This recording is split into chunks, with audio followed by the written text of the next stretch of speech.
Diseño de un modelo relacional. En los videos anteriores ya analizamos cómo está conformada una base de datos, ya analizamos su estructura y también ya analizamos la herramienta diagrama entidad-relación, el cual nos va a permitir modelar una base de datos relacional. Vamos a realizar un ejemplo en este video. Se requiere una base de datos para el control de las clases de los alumnos en una escuela. Las reglas de operación son las siguientes. Un alumno está compuesto por una clave única, nombre, turno y correo. Una materia se identifica por una clave única, nombre de la materia, objetivo de la materia. Un profesor está identificado por su código de empleado o por su ID de profesor, su nombre, correo y teléfono. Un alumno puede pertenecer a una o más clases. Una materia puede impartirse en una o más clases.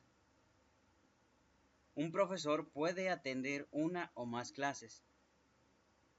Se requiere saber cuándo un alumno asiste a una clase, la materia que tomó, el profesor que lo atendió y la fecha en que asistió a tomar esa materia.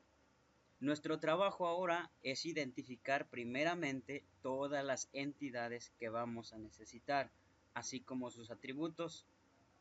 Traten de encontrar las entidades con sus respectivas propiedades.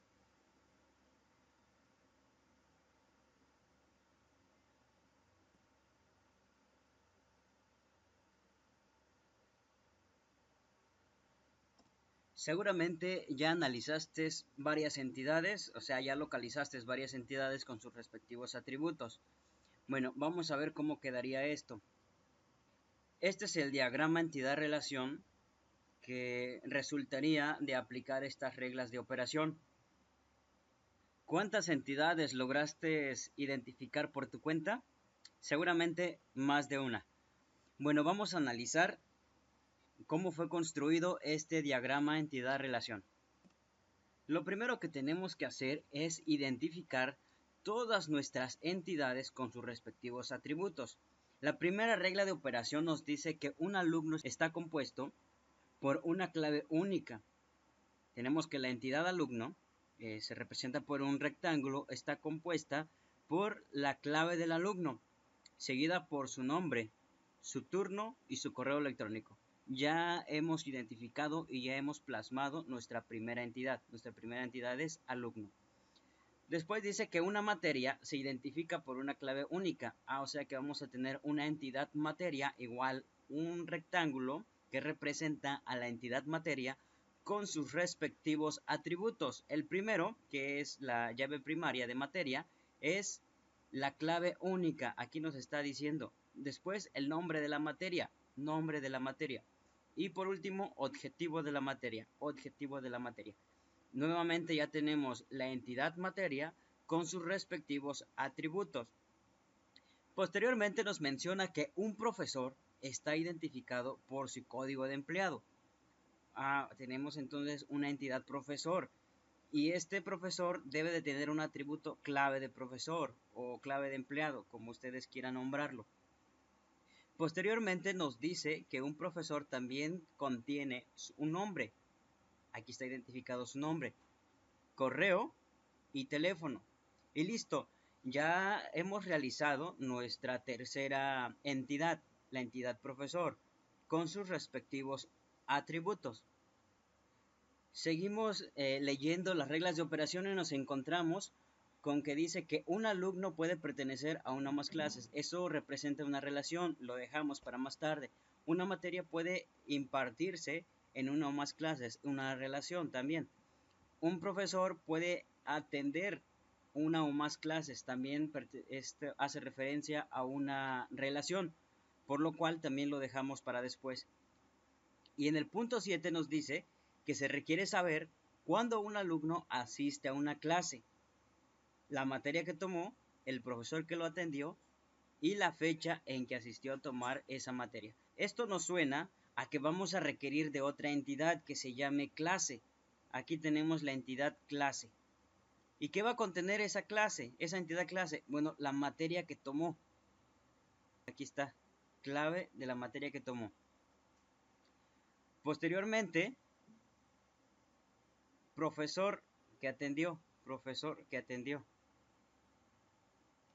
Y hay dos atributos más que, aunque no se mencionan, nosotros debemos de colocarlos, que es el identificador único de la clase, el ID de la clase, y el nombre que nosotros queremos darle a la clase. Al final tendríamos la entidad clase con sus respectivos atributos. Tenemos que la clase va a estar identificada de manera única por un ID de clase. Después le tenemos que colocar un nombre a esa clase, ya sea ciencias naturales del profesor Nelson, supongamos. La clave de la materia, qué materia se está impartiendo en esa clase y cuál es la clave del profesor que está impartiendo esa clase. Ok, ya los tenemos. En estos momentos hay que hacer caso omiso de estas dos claves foráneas, no las estoy explicando aún. Imaginemos que solamente contenemos en la tabla o la entidad clase solamente el atributo ID clase y el atributo nombre de la clase, nada más hasta este momento. Después les explico lo que es la clave foránea, clave de la materia y clave del profesor que imparte esa clase. Vamos a comenzar con la primera relación. Dice que un alumno puede pertenecer a una o más clases. Vamos a ver, alumno puede pertenecer a una o más clases. Bueno, entonces la relación que tenemos en estos momentos es esta relación que está aquí. Esta relación, ¿qué tipo de cardinalidad tiene? Un alumno puede pertenecer a muchas clases, uno a muchos. Y una clase puede contener muchos alumnos, uno a muchos, lo cual se convierte en una relación de muchos a muchos. Aquí está. ¿Y qué decíamos que pasaba cuando nos encontrábamos con una relación de muchos a muchos? Bueno, pues esta relación se convierte en una subtabla, en una tabla débil, en una tabla intermedia que me va a relacionar la tabla alumno con la tabla clase. Y esa tabla va a estar compuesta por las dos llaves primarias de las tablas que estamos relacionando. Entonces vamos a colocar clave alumno aquí e ID de la clase aquí. ¿Para qué? Para evitar repeticiones de datos. Listo, entonces nos queda la relación de muchos a muchos entre alumno y clase y por lo tanto la relación se convierte en una nueva tabla débil, la cual solo contiene las llaves primarias de la tabla alumno y la tabla clase, las dos tablas que estamos relacionando. Así nos quedaría.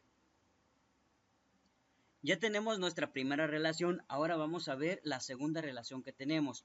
Dice que una materia puede impartirse en una o más clases. Una materia, aquí está la entidad materia, una materia puede impartirse en una o más clases. La tengo que relacionar entonces con la entidad clase, pero me dice que una materia puede impartirse en una o más clases. Pero una clase solamente puede impartir una materia. Entonces aquí la relación es de uno a muchos, porque está diciendo que la materia puede pertenecer a muchas clases, pero una clase solo puede pertenecer a una materia. Lo que vamos a hacer aquí, entonces, es traer la clave primaria de materia. ¿Por qué? Porque es la que va a pertenecer a la relación de uno a muchos. Donde tengamos la relación de uno a muchos, vamos a traer la clave primaria de esa entidad. En este caso fue el de materia. Materia pertenece a muchas clases. Entonces traemos la clave primaria de materia, clave materia, y la colocamos en la tabla clase o la entidad clase. Y aquí queda ahora sí la relación con clave materia. Ya tenemos dos relaciones. Vamos a ver otra relación más. Dice que un profesor puede atender a una o más clases. ¿Dónde está la entidad profesor? Aquí la tenemos, la entidad profesor. Dice que un profesor puede atender a una o más clases. Otra vez la relación sigue siendo de uno a muchos. La entidad profesor puede pertenecer a muchas clases. pero la entidad clase solamente puede pertenecer a un profesor. Una clase no puede tener dos profesores, solamente tiene un profesor. Pero un profesor sí puede tener muchas clases. Entonces volvemos a que la relación es de uno a muchos. Y por lo tanto vamos a traer la clave del profesor, que es la clave primaria de profesor, la vamos a llevar a la clase, a la tabla clase. Y ya aquí se queda representada como una llave foránea. La llave foránea clave de profesor, que hace referencia a la llave primaria de clave de profesor en la entidad profesor. Y listo, ya tenemos tres relaciones. Ahora falta analizar un poco más. El punto 7 dice, se requiere saber cuándo un alumno asiste a una clase, la materia que tomó, el profesor que lo atendió y la fecha en que asistió a tomar esa materia. Bueno, tenemos que generar una tabla más o una identidad más en donde nosotros estemos haciendo registros nuevos. Porque cuando nosotros ingresemos un nuevo alumno va a quedar registrado en la tabla alumnos. Ahí va a quedar estáticamente, ya no va a cambiar. Cuando nosotros hagamos una inscripción nueva, que un alumno se inscriba a una clase, se va a quedar esa inscripción en la subtabla o en la tabla intermediaria que surgió de la relación entre alumno y clase. Ahí se va a quedar la inscripción del alumno. Y si nosotros agregamos una clase nueva, se va a quedar estática. ¿Dónde? En la entidad clase o en la tabla clase. De igual manera, si nosotros agregamos una materia nueva, se va a quedar registrada estáticamente en la tabla materia. Y si agregamos un profesor nuevo, de igual manera, se va a quedar estáticamente agregado en la tabla profesor. Pero en el punto 7 nos pide que estemos registrando una fecha que va a estar cambiando conforme los alumnos vayan tomando esas clases. Entonces necesitamos crear una entidad nueva.